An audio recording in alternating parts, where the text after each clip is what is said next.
اور اللہ کی رحمت ہو، وبرکاتہ، اور اس کی برکتیں ہوں۔ السلام علینا، سلام ہو آپ پر، وعلی عباد اللہ الصالحین،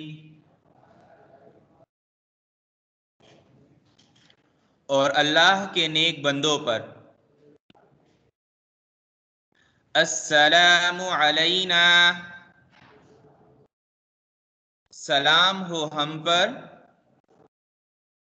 وعلی عباد اللہ الصالحین،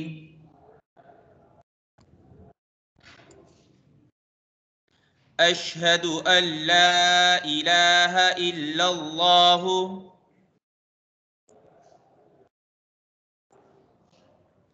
میں گواہی دیتا ہوں کہ اللہ کے سوا کوئی معبود نہیں ہے،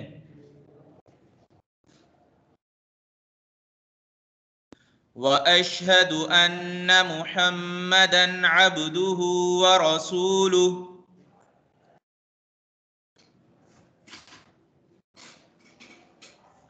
اور میں گواہی دیتا ہوں کہ بے شک محمد صلی اللہ علیہ وسلم اللہ کے بندے اور رسول ہیں۔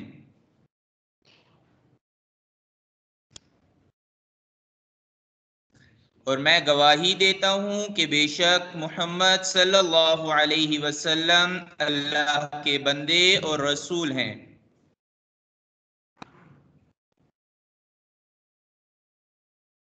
جزاکم اللہ خیر۔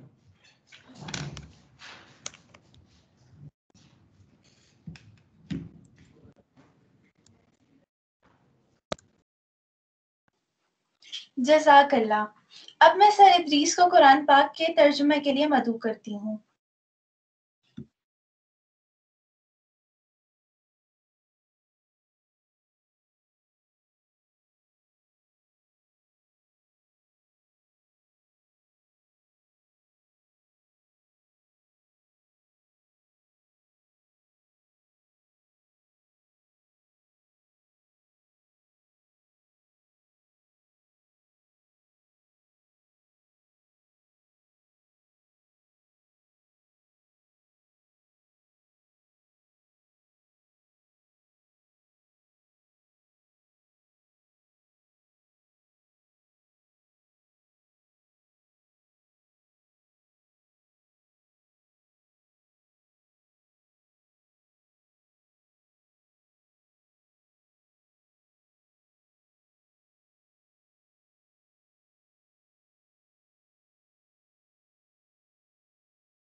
السلام علیکم ورحمۃ اللہ وبرکاتہ۔ بسم اللہ الرحمن الرحیم۔ ہم نے سورہ فاتحہ کو شروع کیا تھا اور سورہ فاتحہ کا ترجمہ ایک سرسری نظر دیکھا تھا۔ اس کے بعد سورہ فاتحہ کے فضائل، اعوذ باللہ اور بسم اللہ کے کچھ مسائل آپ سے ذکر کیے گئے تھے۔ بسم اللہ کے ترجمے میں ہم نے پڑھا تھا کہ با کا مطلب ہے ساتھ، اللہ تعالیٰ کا نام نامی، اور اس کے بعد یہ درمیان میں اسم جو ہے بسمی، اصل میں با کے بعد اسم ہے، تو اسم کا معنی ہے نام۔ اور اسی طرح پھر ہم نے یہ پڑھا تھا کہ اللہ تعالیٰ کے دو صفات یہاں ذکر ہوئی ہیں، الرحمن بڑا مہربان، الرحیم بہت رحم کرنے والا۔ یعنی میں شروع کرتا ہوں اللہ کے نام سے جو سب پر مہربان ہے، بہت مہربان۔ الحمدللہ رب العالمین، الحمد ساری تعریفیں، ہر قسم کی تعریف۔ پہلی بات سورہ فاتحہ میں یہ فرمائی گئی. سورہ فاتحہ دراصل دو حصوں میں تقسیم ہوتی ہے، اور وہ دو حصے یہ کہ ایک حصہ بندے کے لیے اور ایک حصہ اس کے رب کے لیے. اگر اس پہ غور کریں گے تو پہلی 3 آیات جو ہے ان میں اللہ کی حمد و ثنا ہے، اور جو آخری 3 آیتیں ہیں ان میں انسان درخواست کرتا ہے، دعا کرتا ہے. اور جو درمیان کی ایک آیت ہے ایاک نعبد و ایاک نستعین، اس میں اللہ کی حمد و ثنا بھی ہے اور درخواست بھی ہے. اسی لیے مسلم شریف میں حضرت ابو ہریرہ رضی اللہ عنہ سے ایک روایت آئی ہے کہ جناب رسول اللہ صلی اللہ علیہ وسلم نے فرمایا کہ اللہ تبارک و تعالی نے ارشاد فرمایا ہے کہ نماز یعنی سورہ فاتحہ یہ میرے اور میرے بندے کے درمیان 2 حصوں میں تقسیم کی گئی، نصف میرے لیے اور نصف جو ہے وہ میرے بندے کے لیے. اور پھر فرمایا جو کچھ میرا بندہ مانگتا ہے وہ اس کو دیا جائے گا. پھر جناب رسول اللہ صلی اللہ علیہ وسلم نے اس کی کچھ تشریح بھی فرمائی. فرمایا کہ بندہ جب کہتا ہے الحمدللہ رب العالمین تو اللہ فرماتا ہے میرے بندے نے میری حمد کی. اور جب وہ کہتا ہے الرحمن الرحیم تو اللہ فرماتا ہے میرے بندے نے میری تعریف و ثنا کی. اور جب بندہ کہتا ہے مالک یوم الدین تو اللہ فرماتے ہیں میرے بندے نے میری بزرگی بیان کی. اور جب بندہ یہ عرض کرتا ہے ایاک نعبد و ایاک نستعین تو اللہ فرماتا ہے کہ یہ آیت میرے اور میرے بندے کے درمیان مشترک ہے، کیونکہ اس میں ایک پہلو میں نے عرض کیا کہ اللہ تعالیٰ کی حمد و ثنا ہے، دوسرا بندے کی طرف سے دعا ہے. انشاءاللہ ابھی آگے آ جائے گا، آپ سے عرض کریں گے ایک چیز. اور اس کے ساتھ ہی یہ بھی ارشاد ہوتا ہے کہ میرے بندے کو وہ چیز ملے گی جو اس نے مانگی. پھر جب بندہ یہ کہتا ہے اہدنا الصراط المستقیم صراط الذین انعمت علیہم غیر المغضوب علیہم ولا الضالین، تو پھر اللہ کی طرف سے یہ ارشاد فرمایا جاتا ہے کہ یہ سب میرے بندے کے لیے اور اس کو وہ ملے گا، وہ چیز ملے گی جو اس نے مانگی ہے. تو پہلا جملہ جو ہے پہلی آیت میں وہ الحمدللہ. الحمد کا مطلب ساری تعریفیں، ہر قسم کی تعریف.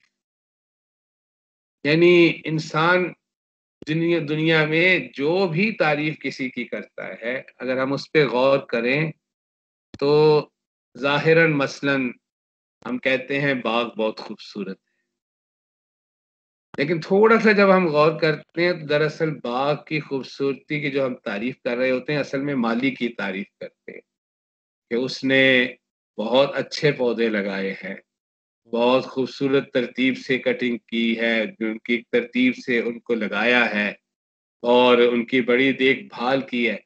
اور ذرا اور تھوڑی سی اچھی طرح غور کریں تو پھر ہم اصل میں تعریف اس مالی کی بھی نہیں کر رہے ہوتے، اس رب کی کر رہے ہوتے ہیں جس نے ان سب چیزوں کو پیدا کیا ہے.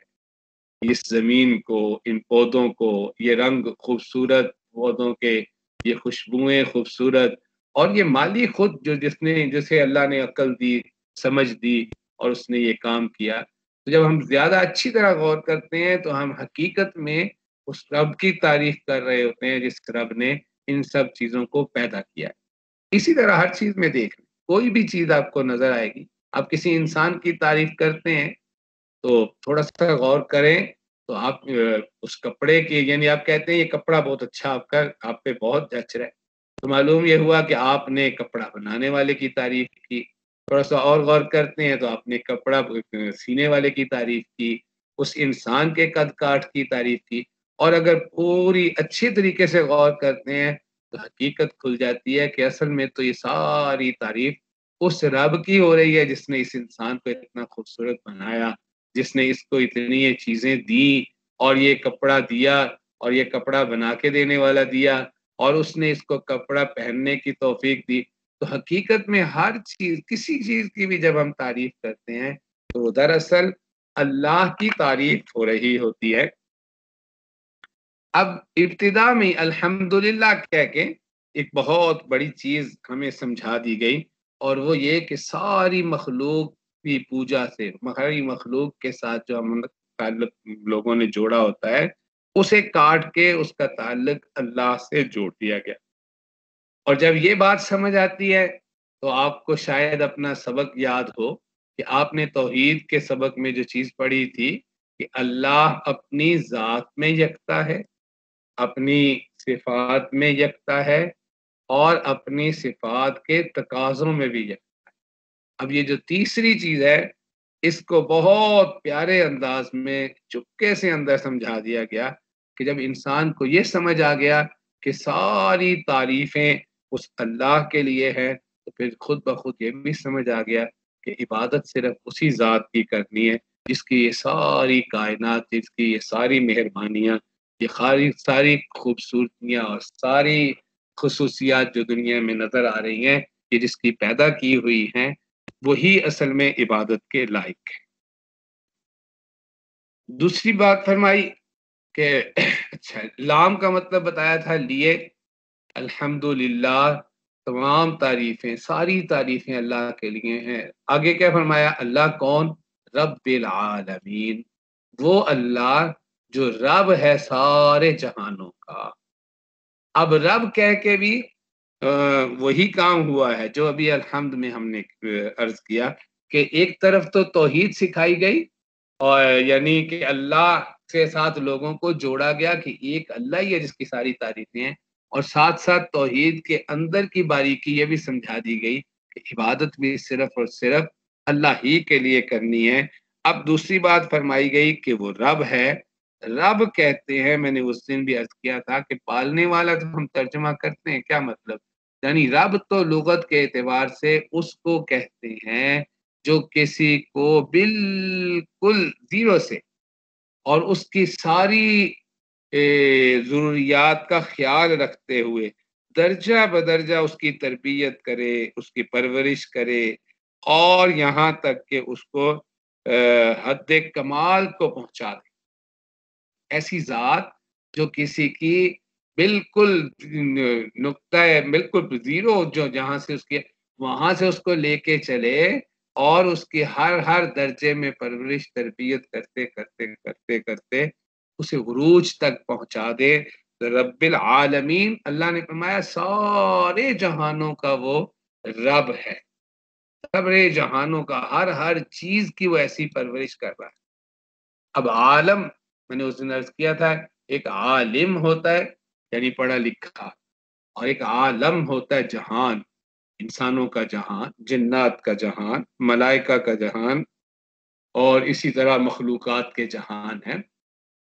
اور ایک کہا تھا کہ یہ بھی ہو سکتا ہے جہان سے مراد عالم دنیا اور عالم آخرت ہو، اور یہ بھی ہو سکتا ہے کہ یہ پوری دنیا جو ہمیں نظر آ رہی ہے، انسان بھی ہیں اس میں اور مخلوقات بھی ہیں، اور اس میں زمین اور یہ بادل اور یہ چاند سورج سب کچھ، یہ سارے کا سارا ایک عالم ہو، اور اس کے بعد اس کے علاوہ خلا جو ہے یعنی آج سے تقریباً 800 سال پہلے امام رازی رحمۃ اللہ علیہ نے اپنی تفسیر کبیر میں لکھا تھا کہ یہ جو ہے جب کچھ ہمیں نظر آتا ہے اس کے آگے ایک خلا ہے جس کی کوئی انتہا نہیں۔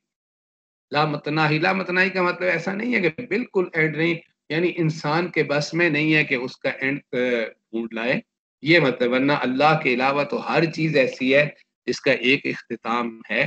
تو انہوں نے کہا کہ ایسا خلا ہے جس کی کوئی انتہا نہیں، بہت بڑا خلا ہے، اور ممکن ہے، انہوں نے اس وقت یہ کہا تھا کہ ممکن ہے کہ اس میں اس طرح کے کئی عالم ہوں۔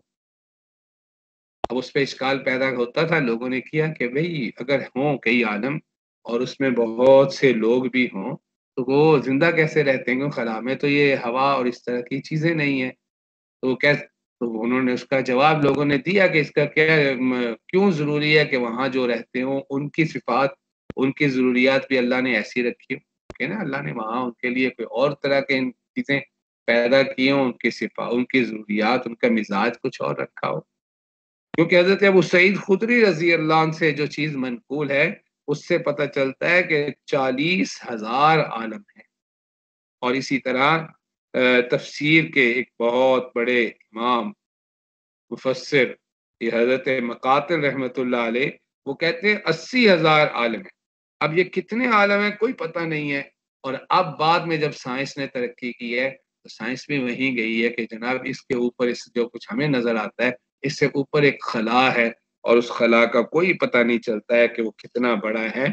تو اب اگر اس پہ مزید غور انسان کرتا چلا جائے گا تو اسے پتہ چلے گا کہ رب الحمدللہ ساری تعریفیں اس اللہ کے لیے ہے جو رب ہے، جو پال رہا ہے. کس کو؟ ایک دو کو نہیں، ایک عالم نہیں، عالمین، سارے جہانوں. تو وہ جو بات میں نے ابھی عرض کی تھی توحید کا جو اندر کی تیسری چیز ہے وہ اور واضح ہو گئی کہ اگر عبادت کرنی ہے تو صرف اللہ کی کرنی ہے. تو آپ دیکھیے اس پہلی آیت کریمہ میں عقیدہ توحید بھی سمجھایا گیا، اور پھر عقیدہ توحید کے جز بھی اگر کیے جائیں تو پھر وہ جو ایک تو کلی طور پہ توحید یعنی اللہ کی یکتائی سمجھا دی گئی نا، کہ ساری تعریفیں اللہ ہی کے لیے، اللہ ہی سب کچھ کو پال رہا ہے. اور پھر جو بڑے ہی باریک انداز میں یہ بھی سمجھا دیا گیا کہ تم نے عبادت کرنی ہے، تم نے اطاعت کرنی ہے، تم نے فرما برداری کرنی ہے، تم نے سر جھکانا ہے، اور تو وہ صرف اور صرف اللہ کے آگے. اور ایک چیز اور بھی سمجھ آ گئی، اور وہ ہے وجود باری تعالیٰ کے. کوئی ہے تو اس کی بات ہو رہی ہے نا. تو توحید میں ہم نے جو کچھ پڑھا ہے وہ یہاں پہلے ہی جملے میں اللہ تعالیٰ نے سمجھا دیا کہ اللہ یکتا بھی ہے، یعنی اللہ کی توحید بھی سمجھائی گئی، اس کا ہونا بھی سمجھایا گیا جو وجود باری تعالیٰ کے نام سے ہم نے پڑھا تھا.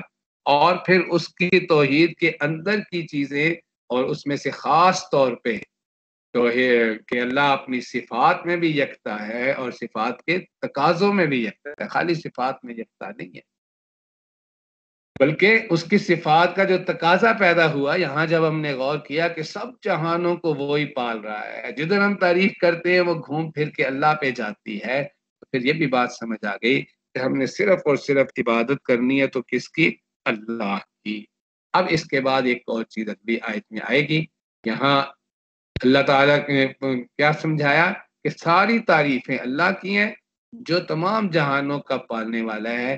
اگلے جملے میں پھر یہ بتایا جا رہا ہے اگلی آیت کریمہ میں کہ سارا کچھ جو اللہ تبارک و تعالیٰ کر رہے ہیں یہ اس کی رحمت کا اثر ہے. کوئی وہ مجبور نہیں ہے کسی سے، کوئی اس کی ضرورت نہیں ہے. انشاءاللہ اس اگلی آیت کریمہ سے کل ہم بات شروع کریں گے. السلام علیکم ورحمۃ اللہ وبرکاتہ. آج کے دن کا پیغام حافظہ تالیہ گوہر اڈیالہ روڈ کیمپس پیش کریں گی.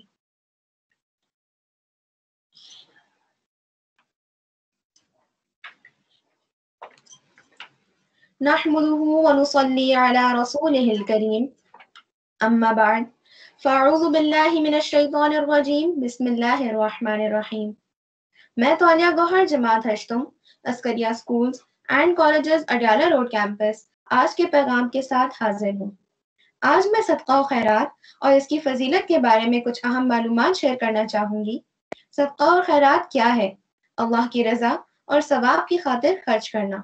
اللہ تعالیٰ نے قرآن کریم میں جہاں نماز کا حکم دیا ہے وہیں پر زکوٰۃ کا بھی حکم دیا ہے، لیکن اس کے ساتھ اللہ تعالیٰ نے انفاق یعنی مال خرچ کرنے کا بھی حکم دیا ہے. قرآن پاک میں 82 مقامات پر انفاق کا حکم آیا ہے. زکوٰۃ تو صاحب نصاب پر فرض ہے، لیکن صدقہ و خیرات وہ لوگ بھی کر سکتے ہیں جو صاحب نصاب نہیں. ارشاد باری تعالیٰ ہے کہ کوئی ہے جو اللہ کو قرضہ دے اور وہ اسے واپس کرے.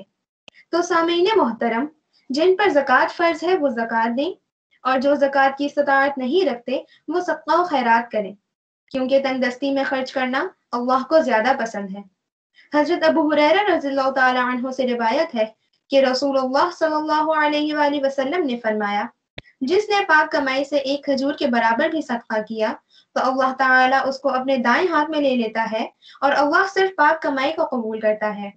پھر اس کو خیرات کرنے والے کے لیے پالتا رہتا ہے جس طرح تم میں سے کوئی شخص اپنے بچڑے کو پالتا ہے، یہاں تک کہ وہ خیرات پہاڑ کے برابر ہو جاتی ہے۔ احادیث صحیحہ میں صدقہ و خیرات کے درج ذیل فوائد بیان کیے گئے ہیں۔ آفات و مصیبتوں کے لیے ڈھال، عزت و ناموس کی حفاظت، ہر قسم کی بیماریوں کا شافی علاج، مال میں زیادتی اور برکت کا باعث، فرشتوں کا مال میں کثرت کے لیے دعا گو ہو جانا، دل کی سختی کو ختم کرنے کا ذریعہ، اللہ کا غصہ ٹھنڈا کرنے کا سبب، بری موت سے حفاظت، عذاب قبر اور جہنم سے حفاظت، قیامت کی آگ برستی گرمی میں ٹھنڈا سایہ۔ صدقہ و خیرات کی اہمیت کا اندازہ اس بات سے بھی لگایا جا سکتا ہے کہ میت صدقہ کو کیوں ترجیح دیتی ہے۔ اگر وہ دنیا میں واپس لوٹا دی جائے تو جیسا کہ قرآن کریم میں ارشاد ہے، اے رب اگر مجھے تھوڑی دیر کے لیے واپس لوٹا دیں تو میں صدقہ کروں اور نیکوں میں شامل ہو جاؤں۔ سورۃ المنافقون۔ علماء نے کہا کہ میت صدقہ کی تمنا اس لیے کرے گی کیونکہ وہ مرنے کے بعد اس کے عظیم ثواب کو اپنی آنکھوں سے دیکھے گی۔ ارشاد ہے کہ بے شک مومن قیامت کے دن اپنے صدقے کے سائے میں ہوگا۔ ہمارے ہاں یہ سوچ بھی بہت عام ہے کہ کالا بکرا دینا ہی صدقہ ہے، لیکن کسی کی ضرورت کو پورا کرنا بھی بہترین صدقہ ہے، چاہے وہ 1 روپیہ ہی کیوں نہ ہو۔ سخی کی دوستی کبھی اللہ سے نہیں ٹوٹتی اور بخیل کبھی بھی اللہ کا دوست نہیں ہوتا۔ آپ صلی اللہ علیہ وآلہ وسلم کا ارشاد ہے، اپنے مریضوں کا علاج صدقے سے کرو۔ حضرت امام حسن رضی اللہ تعالیٰ عنہ نے فرمایا، ضرورت مند کی حاجت پوری کرنا 1 مہینے کی اعتکاف سے بہتر ہے۔ رمضان کا یہ بابرکت مہینہ جس میں ہر اچھے عمل کا اجر 10 سے 700 گنا تک بڑھا دیا جاتا ہے، تو اس ماہ مبارک میں صدقہ و خیرات کرنا عظیم اجر و ثواب کا باعث ہوتا ہے۔ اللہ تعالی ہمیں اپنی استطاعت کے مطابق صدقہ و خیرات کرنے کی توفیق عطا فرمائے، آمین یا رب العالمین۔ اب میں آپ سب کو اڈیالہ روڈ کیمپس کی طرف سے نیک خواہشات کے ساتھ خدا حافظ کہتی ہوں۔